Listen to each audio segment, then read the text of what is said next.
My name is Pastor Teresa. I'm the lead minister here at the First Unitarian Church of Oakland.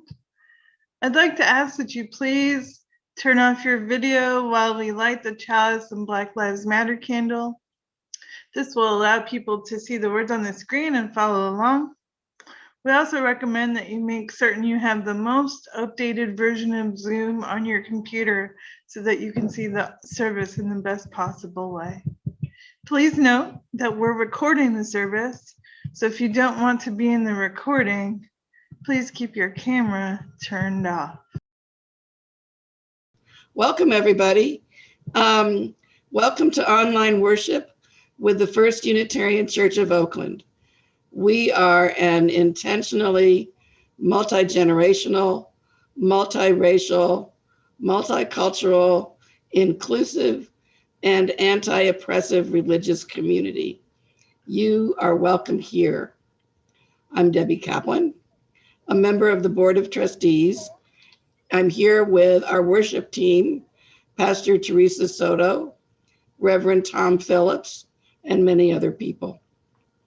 Speaking again of cameras, for much of this service, we're asking you to turn off your cameras, as this makes it easier for many of us to focus on the music and words. There will be times to see each other, and we'll let you know when you can turn on your cameras and be a part of the service yourselves. So again, whether it's your first time or you come all the time, you come some of the time, thanks for joining us today. Welcome. Thank you so much, Debbie. Now, you're going to want to check out the words for the chalice lighting. This has been created in partnership with some of the folks on the worship team, and we will continue to create chalice lightings and Black Lives Matter candle lightings.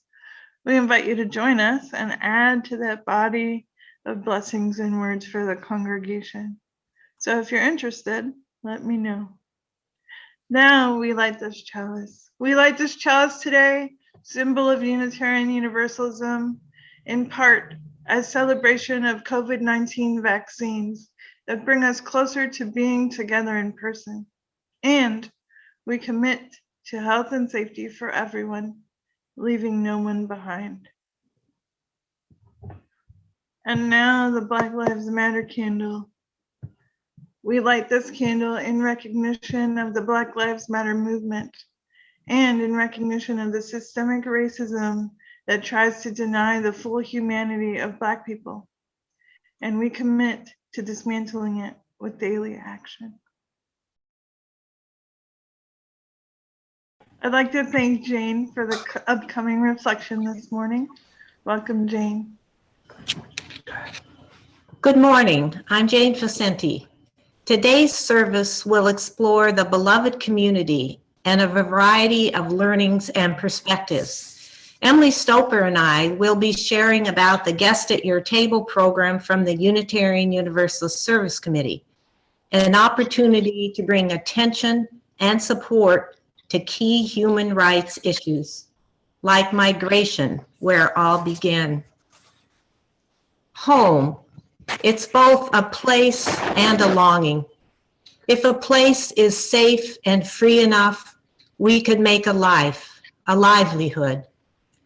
And if we take a journey inward, we might find we are longing to be at home with ourselves, others, and this earth. This pandemic has intensified and maybe changed our experiences of home. I know it has for me. And it's also caused thousands to lose their housing. But long before the pandemic began, this millennium had already begun to see an unprecedented displacement of people worldwide, estimates of more than 80 million. Homelands for so many have become unbearable places of suffering. In the words of Martin Luther King Jr., there are some things in our social systems to which all of us ought to be maladjusted. 80 years ago, the Unitarian Universalist Service Committee, UUSC, began when a Unitarian Universalist minister and his wife took on the mission of partnering with groups in Europe to rescue people from the Nazis to safe havens, including the US. Martha and Waitstill Sharp's courage set an example for isolationist America, reluctant then to open its doors to refugees. Since then, UUSC's work has been grounded in partnership, centering the voices of those most affected, offering them resources and long-standing support. Our border with Mexico is one of the longest borders facing refugees fleeing their homelands. Thousands of Central Americans are victims of decade-long civil wars. Many targeted groups face extreme discrimination, like women, LGBTQ, and indigenous peoples. And in the last 2 years, about 65,000 people have arrived at the border seeking asylum and protection, only to be quickly deported to areas in Mexico facing violence, unsafe crowded living, and family separation, a policy of the prior administration. This MPB policy was part of a system that, to quote, designed to deport, not to protect. A system failing to uphold our 1980 U.S. Refugee Act, guaranteeing protection from persecution. How does the UUSC best serve our neighbors to the south who undertake the painful process of fleeing home, and also for those who stay, courageous and determined to work on sustainable and equitable solutions in their very unstable countries? I want to highlight the work of one of our partners, Al Otro Lado, To the Other Side. It's a binational organization working in Southern California and Tijuana, Mexico. They recruit and train volunteers at the US-Mexico border. They provide free legal representation and services at the border. But when the COVID crisis was used by the Trump administration to effectively close the border, asylum cases stalled and also services for those seeking protection, including children, and many were expelled without due process. So the COVID crisis being used by the Trump administration to have this happen caused Al Otro Lado, with a grant from UUSC, to shift quickly to setting up online services, providing needed legal aid, including asylum applications. With UUSC, they also lobbied for asylum-seeking families to be allowed to safely shelter in place with family or sponsors already residing in the U.S. From Nicaragua to the U.S. border, a connecting thread of sites has been set up by UUSC partners to assist refugees. Maybe they kept hope for a home that might be safe and free enough to begin a new life. Before I met this family, I had become an active member of UUSC, and I am proud, and I hope you are too, to be connected with this UU organization that uses our principles to meet this moment when justice for the displaced seems hard to find. Thank you for listening. Thank you so much, Jane. It's good to hear from someone who has this kind of investment and noticing of how we can be helpful. Now I would like for us to unmute our microphones and greet our neighbors.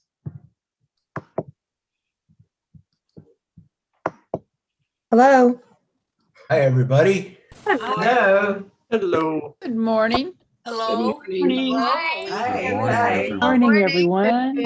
Hi, Emily. Hi, Greg. Hey, Emily. Hi, Greg. Love to see you all. Hi. Hi, Noemi. Morning. Carol. Good morning, Judith. Good morning, Judith. Hello. Hi, Vivian.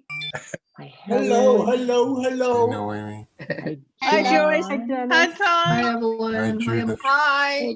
Helen. Good job, Hi, Hi, Carol. Hi, Carol. Linda. Hi, Marcy. Dennis. Hi, Reverend Tom. Hi, Joyce. Hey, Claudia. Hi, Claudia. Hi, Judith. Hi, Susan. Hi, Carlos. Mary. Marilyn. Hi, Peter, Laura. hi, Ron. Everybody. Hi, Debbie. Hi, Helen. Hi, You look good today, Nikki. Helen. Hi, Gary. How you doing, Good Gary? morning, Joyce. There's Morning, Tom and Mary. Nancy. Tomorrow. How's it going? Morning. To Beverly. Thumbs up. Hola. Marilyn. Judith, good morning. Hi, Corliss. Hey, hello. Corliss, I might have quoted you in a sermon. Hi, Hey, Corliss. Corliss. Hi. All right, everybody. Thank you so Hi, much for Marilyn. your robust greetings today. Let's go ahead and turn to our wisdom story. 5 Smooth Stones, James Luther Adams, and 5 Things We Hold On To. Hi, I'm Cartoon Pastor Teresa. I'm excited to tell you today about James Luther Adams, a Unitarian Universalist minister and professor. In the book of Samuel, there's a story about a boy with a slingshot. His name was David. And he found out that his family and friends were having a problem with a professional soldier named Goliath. So he thought, well, I will try to deal with the enemy, and he put 5 smooth stones in his pocket. The story goes on to say that he beat the giant with 1 stone. But even though we still don't fight, we think of the stones as a reminder to be ready, and the stones themselves as reminders of how we can do right and help one another.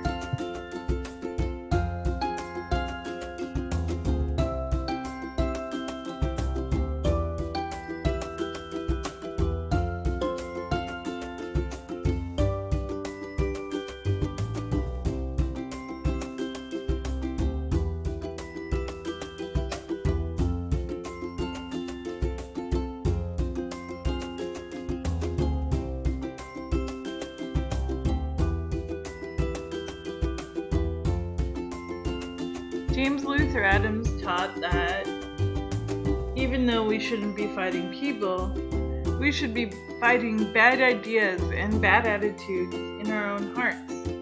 The first one was ignorance, or saying no to learning.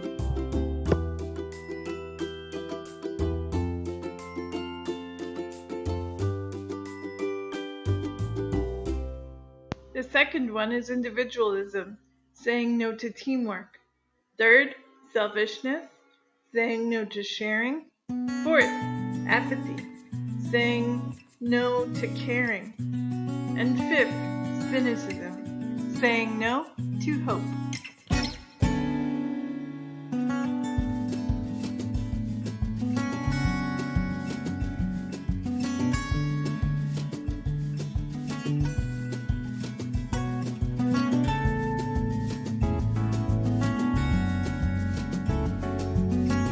Reverend Naomi King offers James Luther Adams' ideas in short statements we can remember. The first is, we are always learning. The second smooth stone is, being together matters. Stone 3 is, how we are together matters.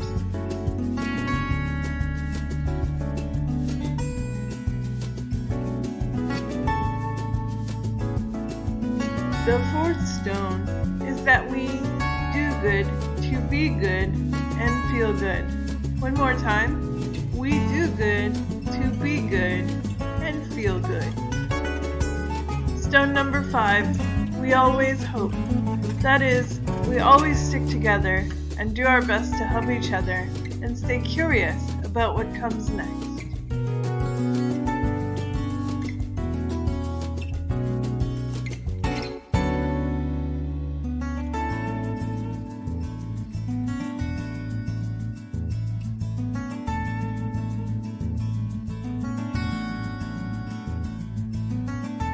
There they are, James Luther Adams' 5 Smooth Stones.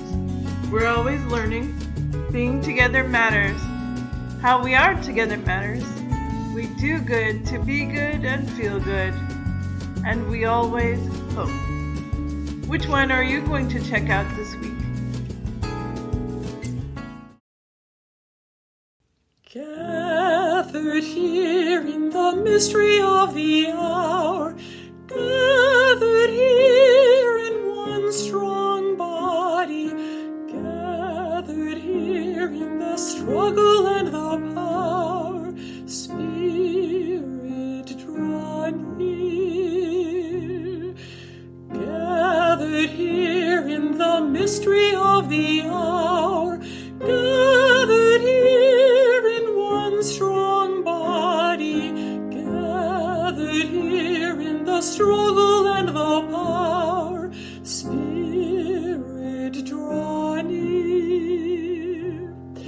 Gathered here in the mystery of the hour, gathered here in one strong body, gathered here in the struggle and the power, Spirit, draw near. Gathered here in the mystery of the hour, gathered here in one strong body, gathered here in the struggle and the power, Spirit, draw near.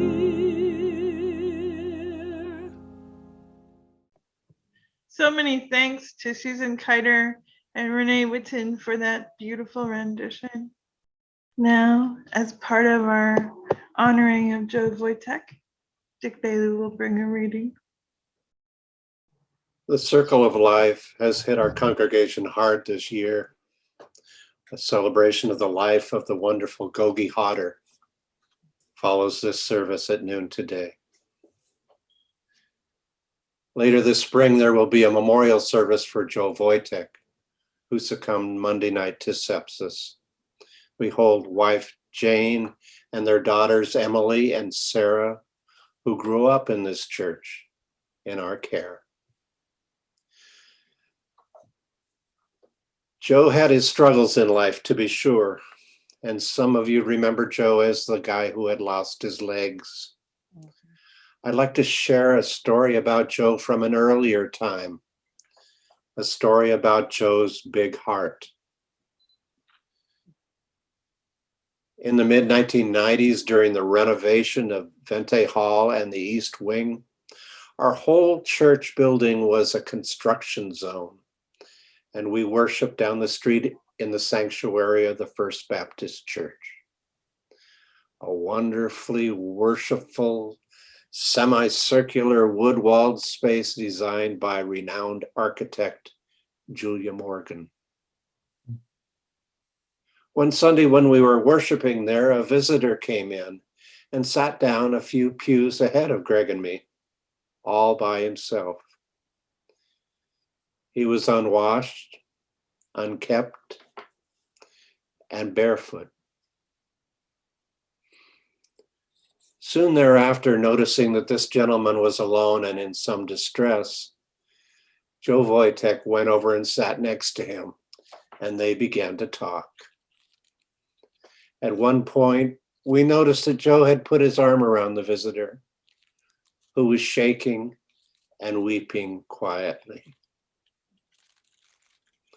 Later that morning, Greg and I ran into Joe during coffee hour. He was his old self, social, gregarious, and well-dressed. But for the fact that he was in his stocking feet. Joe had given the visitor his shoes.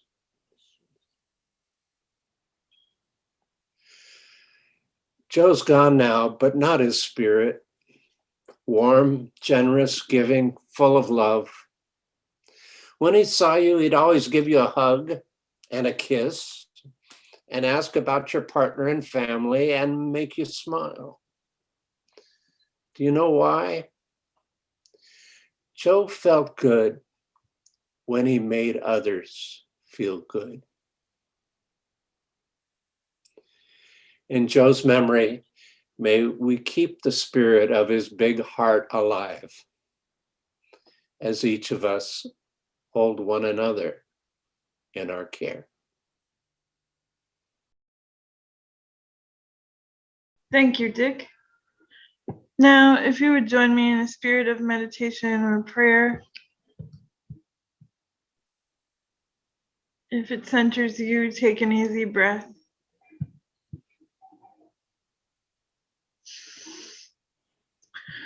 Spirit of life, spirit of love, come to us.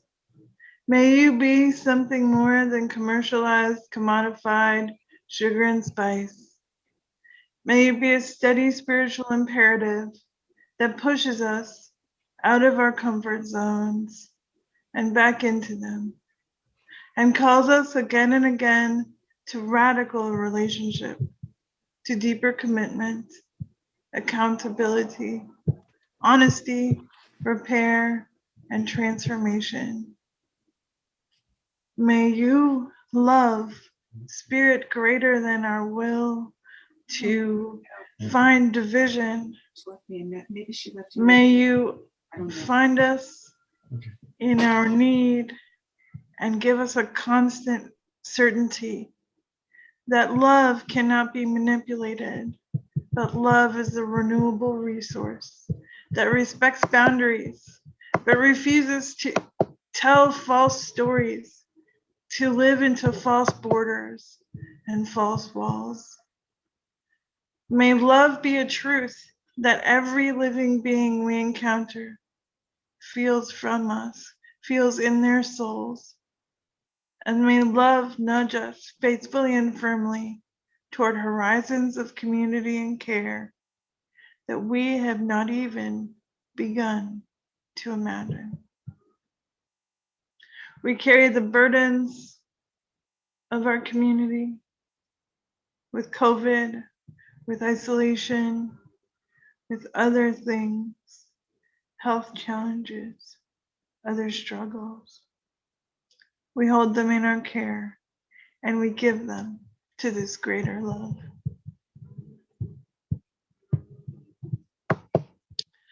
Two things are going to happen. One is I have a few reminders for you, and then I'm happy to introduce my friend and colleague, Reverend Tom Phillips. He will tell you more about himself. But for these few reminders, I'd like to begin with the annual meeting. The Board of Trustees is convening the annual meeting of the congregation on Sunday, March 14th from 10:30 to 12:30 p.m. via Zoom. It will begin after a 20-minute devotion, which I'll be leading. In order to vote at any business meeting of the church, one must be a member and have made a pledge for the current church year. If you are uncertain whether you are eligible to vote, please email Jody Matthews. Jody's email is JODIEMATHIES, jodymatthews@gmail.com. You'll also find that email spelled out in the child's chatter. Please plan to attend. We want to see you, we want to keep you informed, and we need a quorum in order to conduct important business of our church.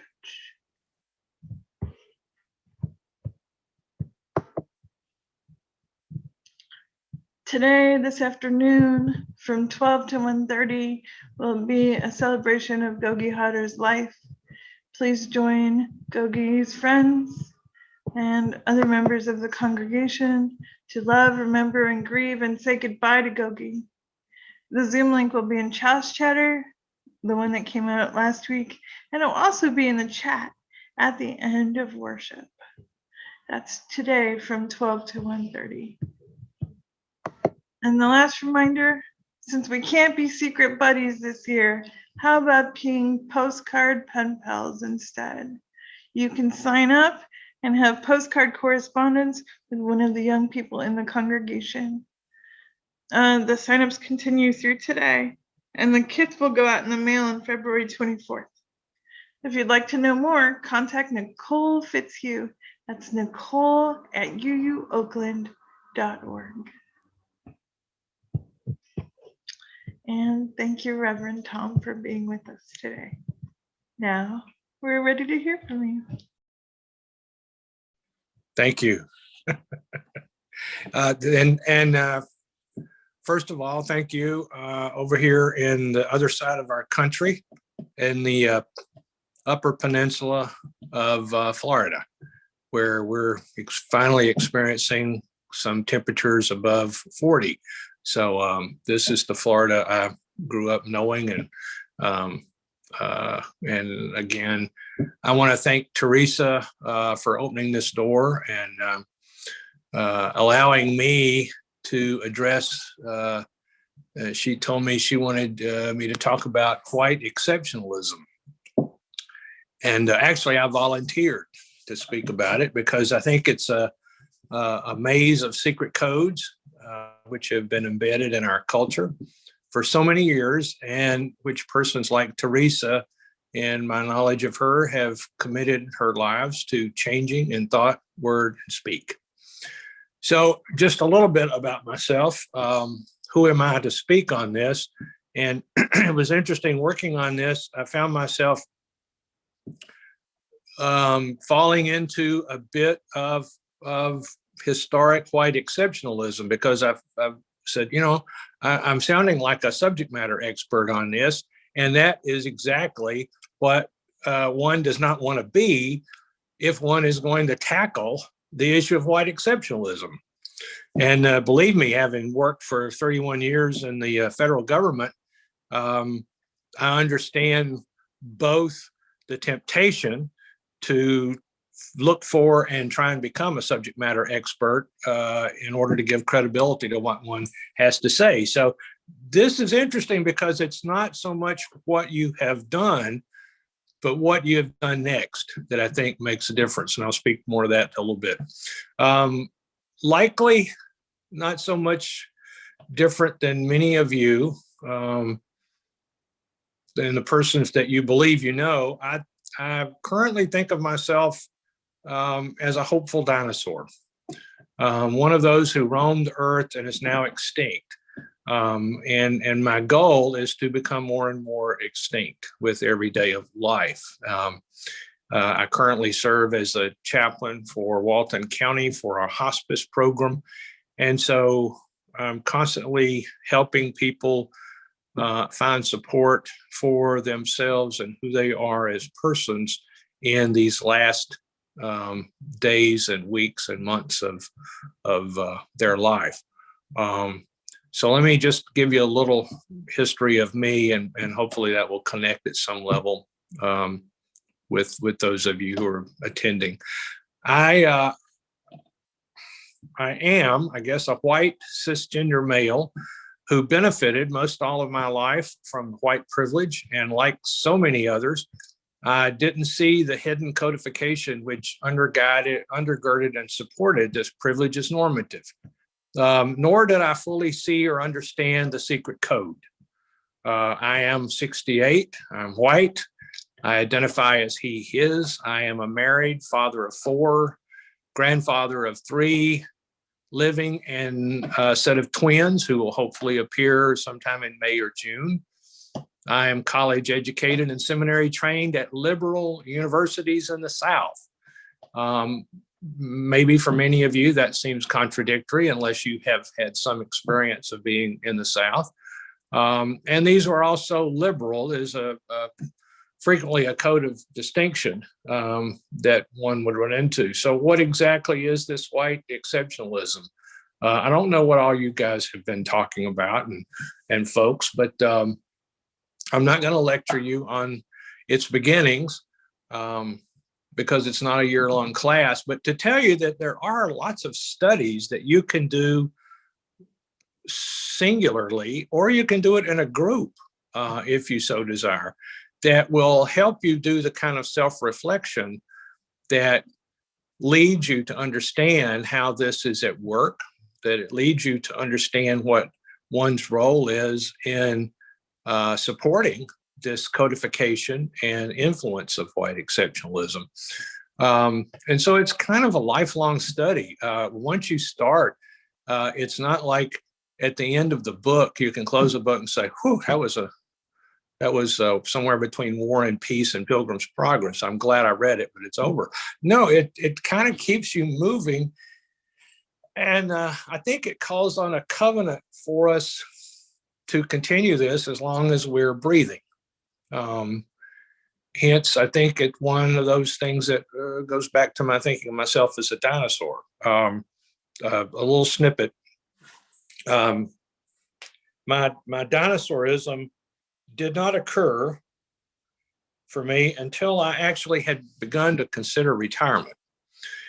And prior to that, I had sent applications out. I knew I was going to come to Florida. I just didn't know where. So I was sending applications for work. And what I found myself as a 65-year-old white male who'd worked for the federal government as a chaplain for 31 years, the competition was fierce in the field.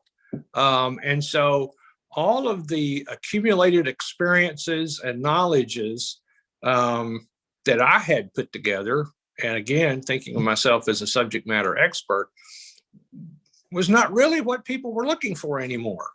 I was a dinosaur. They were looking for someone who was at the beginning of their career, who was fresh, who was open. And I like to think of myself as being that way. But that's not how other people were beginning to see me. And so it caused me to take a little long look at myself and say, what is it that is going on? And that's what I came to realize, is that I was feeding into my sense of exceptionalism. So this pattern of lies, subtleties, behaviors, beliefs, secrets, which undergird, support, and continue the patterns of discriminations, of one-ups, of hatred and evil towards anyone who is suspected of being different or threatening to the status quo of those in power is what we find in white exceptionalism.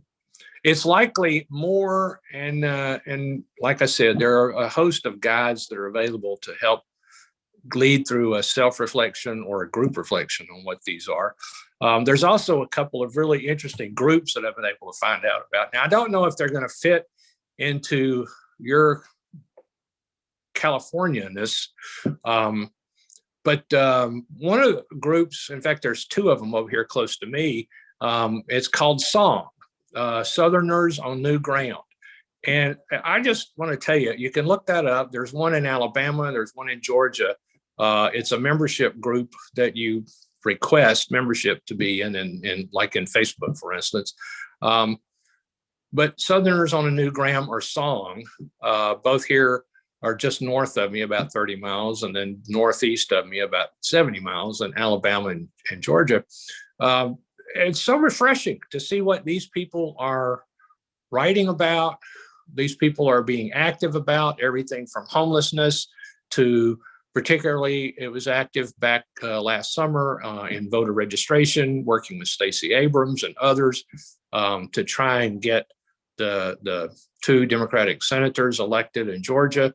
I mean, it's just amazing how this group of people, mostly young people, but people from all kinds of backgrounds and traditions had banded together. And they're not just talking about how to overcome white exceptionalism, but they're actually out there working and doing things about it. So I would encourage you to look at those as well as some others. What influenced me as I did my own self-reflection? One thing was my, obviously as far back as I can remember, was my grandparents. They were basically German descendants. They were farmers. My great-grandmother, Ms. Letty, her husband had gone off to war and never came back, leaving her with 5 children, all of them girls. But the story is, and the pictures were, that Letty would allow Black folks in the community where their farm was in Tennessee to come onto their land and to harvest things in their garden before it was really cool to do that. And I think part of it was because they had offered part of the land where the farm was for a small church to be built that then disappeared in World War II because there were no males to run the church as pastors. So that's where my family became Methodist. We had apparently been Cumberland Presbyterian, but World War II took away the pastors. Once my great-grandfather died, all the women ran the farm, my grandmother, her sisters. One sister, I found interestingly, ran away to Washington, D.C. She married a British citizen who was a World War II veteran and one of the first members of the British intelligence in the post-war era, Fred. He was one of my heroes growing up. My grandma, we lived in Middle Tennessee, and that's where the farm was, but she worked in Oak Ridge during the week. So she would train to Oak Ridge, stay down there in the dorm and work, and then come home on weekends, where my dad and his sister were the only remaining children, were still living. And so I spent summers there until I was about 7 or 8. And then we moved to South Carolina. Now, Florence, South Carolina was where we lived, and that was where I started beginning to see some of the imprinting, I guess, of what later became my growth in white exceptionalism. Dad was transferred there.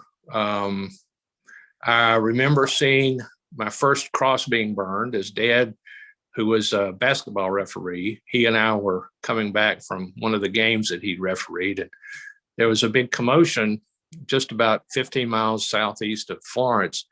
And we didn't know what it was. And he pulled up on the side of the road and he said, "Look at that and don't forget it." And I never have, but it was a cross being burned. And I didn't understand any of what that meant at that time, being about 8 or 9. And then later, we had a Black man who was killed up on Highway 301 when a carload of white teenagers took him and threw him out in front of a truck. Now, this was at the Beacon Drive-In along 301 in Florence, which is where we used to always go and get hamburgers on Sunday afternoon. So the imprinting part of that was that was a place I no longer could go. We no longer went to the Beacon because it was seen as a trouble spot at that point. So, you know, those experiences, while they stayed with me, I didn't really have a category or a context for having put those in any kind of historical perspective, other than I knew that they were bad. I knew that there was something terribly wrong, but the way in which I learned to address those was to not address them. Those were the conversations and places that one just simply avoided. When I got into college, and before that, the Methodist Church was a important part of my formation, at least for what I thought was normal. Again, college experiences opened me to the possibility of beginning to see myself and others as co-conspirators in life and not just as normative. My chaplaincy experiences moved me more towards being a passenger along the road in this journey to understanding other persons of people of worth and relationship.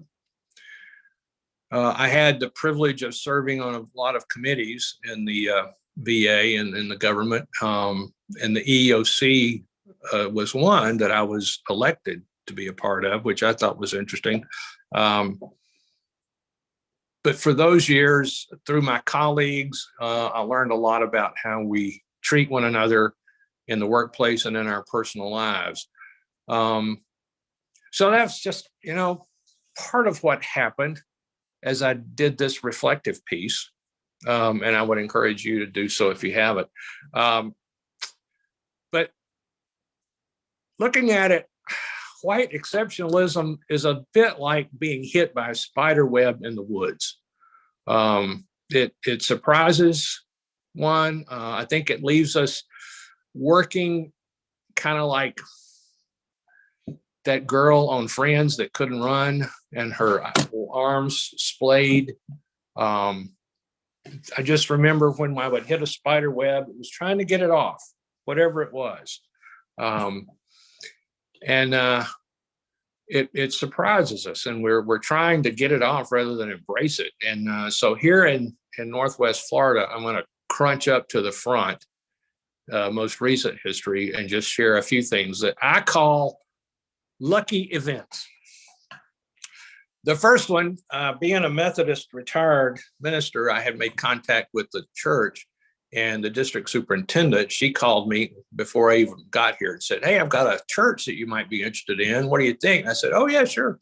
I'd be glad to serve a small church." It was in Alabama, which was my first clue, which is 30 miles up the road. This was in early 2018. So she said, "Well, we don't normally have people go and visit the church ahead of time because we're an Episcopal appointing system. But she said, the church would like to meet with you." And I said, okay. So we went and showed up.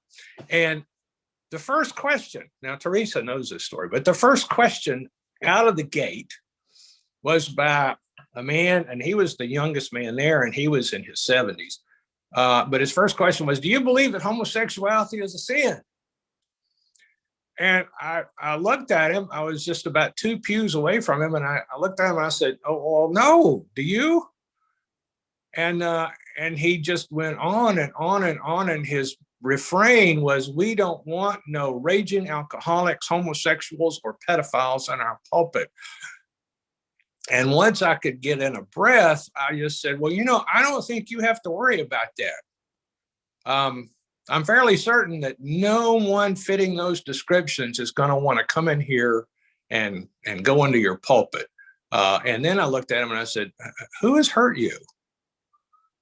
Are you even aware of who has done this kind of damage to you that you're so angry?" The district superintendent called me the next day as I was heading down to the beach and said, they didn't invite me, which was not a surprise, but was probably one of the better things that happened to me. The second thing is that our neighbors here, we don't live just out in the woods, but we live in an actual established subdivision on the outskirts of town, about 8 or 10 miles. And our neighbors had just moved in ahead of us. And they are both gay males. One's an over-the-road trucker, and his partner husband works for the city water department here. And when they heard about the experience at the church, they said, "Would you marry us so that we can share insurance?" And I said, "Sure, we can do that." And so we had our first New Year's Eve wedding the first year I was here. So that was another lucky experience. The third one had to do with finding a barber. When you move to a new town, there are certain things you have to establish. You have to establish where's a good place for breakfast. You have to establish where do you get your drugs taken care of? Where's the Walgreens? Where do you shop? And where's the barber? And so there was a barber right down the street, Randall's. I'll go ahead and say his name, Randall's. And it was convenient. So I went into Randall's, and the first day I was there, I was sitting in the chair of the barber shop, and Randall was cutting some elderly gentleman's hair, and they were talking about President Obama. And, every other breath was the N word. And so I just got up and left. And I said, it'll just be a minute. I said, no, it's going to be longer than a minute. I just don't think I can have you come at me with clippers, or it's worth it to sit here and hear you guys talk about our president in this way. That's when I found out that I was one of like 5 Democrats in the county. My wife, myself, our 18-year-old son, and our 2 neighbors.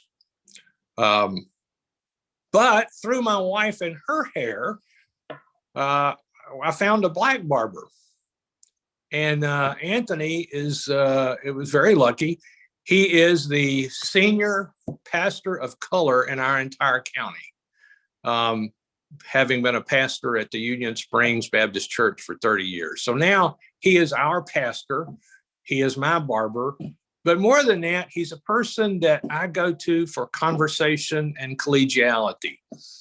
He has helped me and a couple of his deacons, Mr. Hobart, for instance, who runs a car dealership, but they have helped me to have the conversation, is what we call it.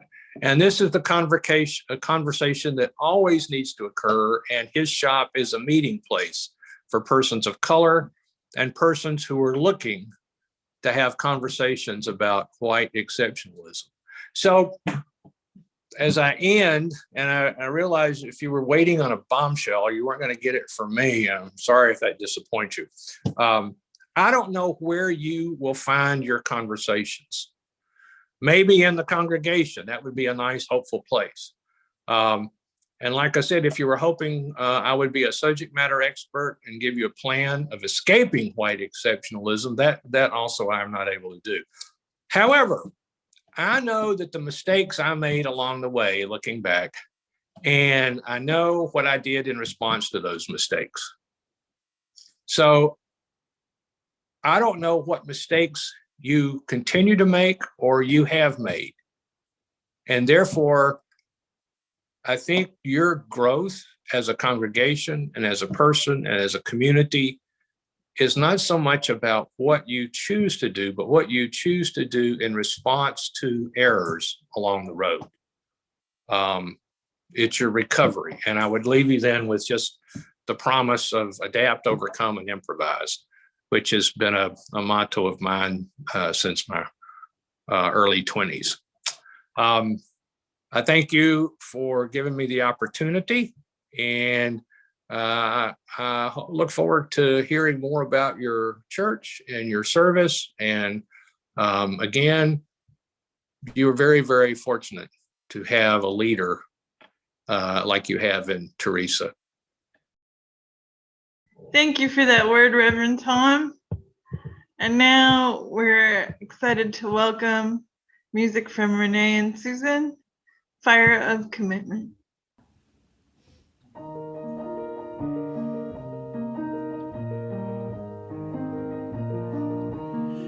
From the light of days remembered burns a beacon bright and clear, guiding hands and hearts and spirits into faith set free from fear. When the fire of commitment sets our mind and soul ablaze, when our hunger and our passion meet to call us on our way, when we live with deep assurance of the flame that burns within, then our promise finds fulfillment and our future can begin.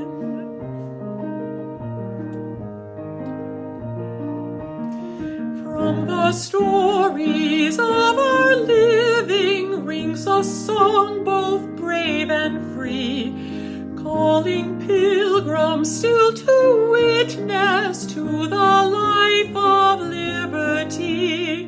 When the fire of commitment sets our mind and soul ablaze, when our hunger and our passion meet to call us on our way, when we live with deep assurance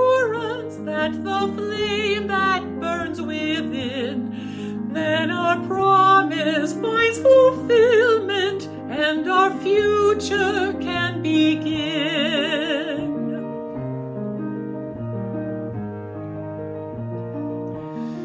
From the dreams of youthful vision comes a new prophetic voice, which demands a deeper justice built by our courageous choice. When the fire of commitment sets our mind and soul ablaze, when our hunger and our passion meet to call us on our way, when we live with deep assurance of the flame that burns within, then our promise finds fulfillment and our future can begin.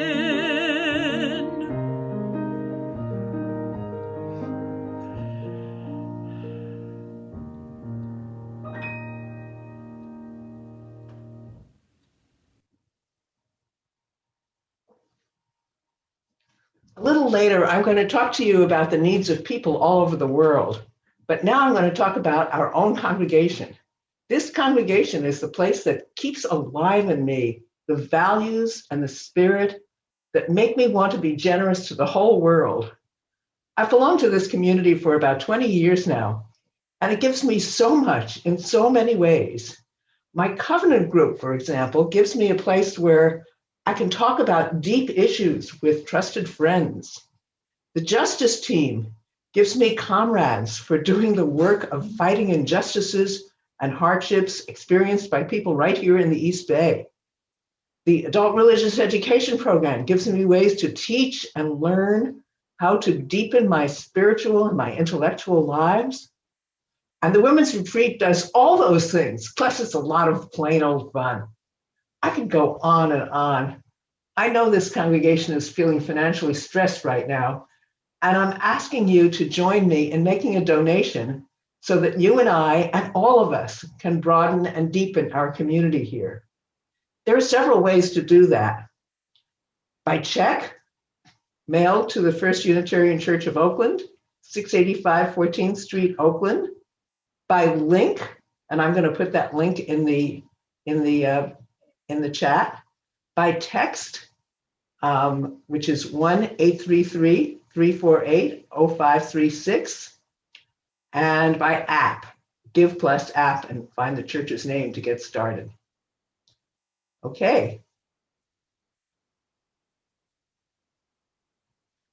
Now I'm going to move right in to talking to you about the Unitarian Universalist Service Committee. And I'm going to start by asking you the question, what does it mean to be UU? To me, it means that I care deeply about cruelty and injustice all over the world. And more than that, I feel that I must act to rid the world of these horrors. We UUs fulfill ourselves by learning from our own sorrows to have compassion for the sorrows of our fellow Americans, and finally to open our hearts to heal the worst suffering all around the globe. To quote an expression we heard in last week's sermon, it's up to us to connect the dots between the world as it is and the world as we wish it to be. The Unitarian Universalist Service Committee, that's the UUSC, is a human rights organization that's dedicated to doing just that. And it does it extraordinarily well. Its work is to fulfill the words of Dr. King. We shall hew out of a mountain of despair a stone of hope. I'm going to say that again because I love that quote from Martin Luther King.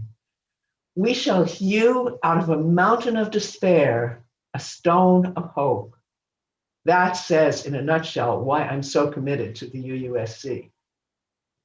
Now, I want to share with you a story of UUSC's work in opposing the genocide against the Rohingya minority in their homeland, Myanmar, which is also called Burma.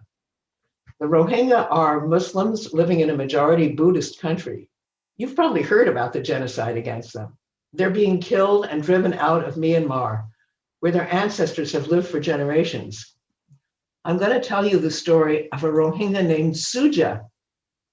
Suja, here he is. When Suja was a 17-year-old high school student, he was prohibited from taking an exam that would let him continue his education. This was part of a broad move at that time to block Rohingya access to education, healthcare, and other basic rights. So Suja challenged the government officer for a chance to take his exam. And for that, he was arrested, he was beaten, and he was thrown in jail. Well, after about 11 days, he was released from jail because his family paid a very large sum of money. But Suja was afraid he might be arrested again and not make it out alive. So he fled. He went by boat to Yangon, which is the main port city of Myanmar, and then to Thailand, and then to Malaysia. Hundreds of thousands of Rohingyas like Suja are now scattered throughout very crowded refugee camps all over Asia. They face wretched conditions and heavy restrictions on employment. They can't get jobs, access to healthcare, access to education, and access to many other things. The Suja eventually helped found a community center called Elam. It's ELOM in Malaysia. Elam exists still. It provides a wide range of programs for Rohingya refugees. It provides education. It works on youth empowerment, community engagement, and women's empowerment. Elam is a place where Rohingya refugees can practice their cultural traditions and have a sense of community and belonging. Elam was struggling to exist before UUSC began contributing to it. Now it's able to expand. The UUSC does similar work in many, many places around the world. But its work, the work of the UUSC, goes beyond just providing services. It works to enable many oppressed minorities all over the world to let the world know about their plight. It lobbies governments, the UN, other international organizations to take a stand against oppression, and it helps build our partners' political and legal self-help associations. It's all about empowerment. Last year, our congregation, I'm very proud of this, received special recognition from the UUSC, along with only 4 other congregations. And that recognition was for our generosity during the annual Guest at Your Table fundraising campaign. This year, if you donate, any donation you give of $150 or more will be matched, equally matched, which doubles the impact of your money.